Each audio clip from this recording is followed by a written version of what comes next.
So what type of campaigns should you be running on Facebook and Instagram, and which ones shouldn't you be?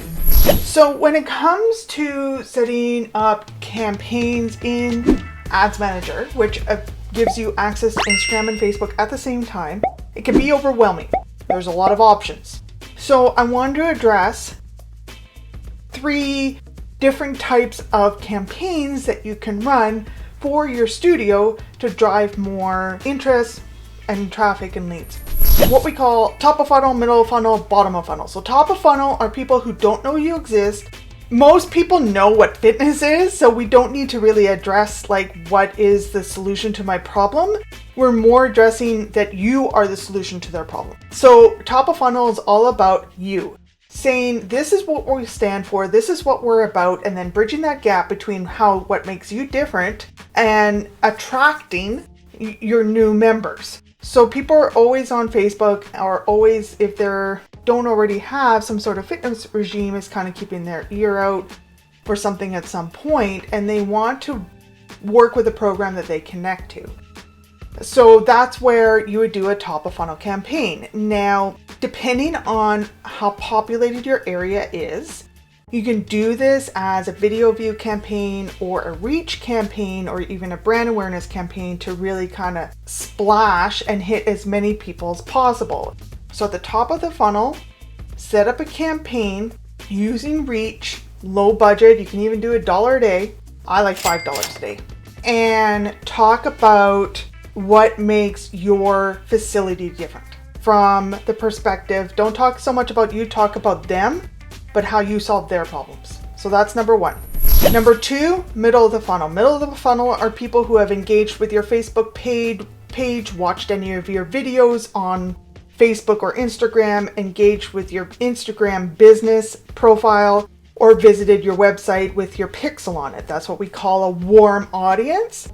So middle of the funnel. What you want to do in middle of the funnel for the people who engage but not opted in and not come to visit you is get them to come visit you. And so usually that's like the first class is on us or whatever promotion you're offering. You'll offer that to your middle of the funnel.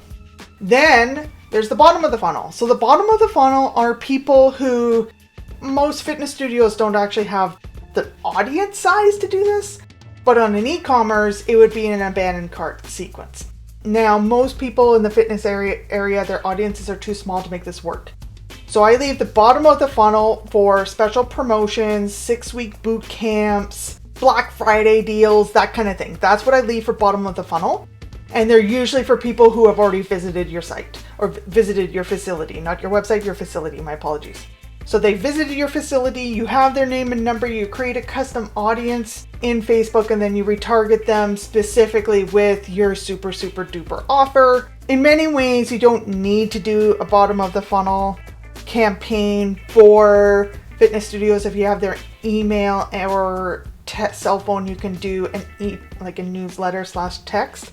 But in terms of being omnipresence, and if there's the budget, I will add on the retargeting on top of the email and the SMS. So it'd be a comprehensive, omnipresent promotion for your current 6-week program or whatever.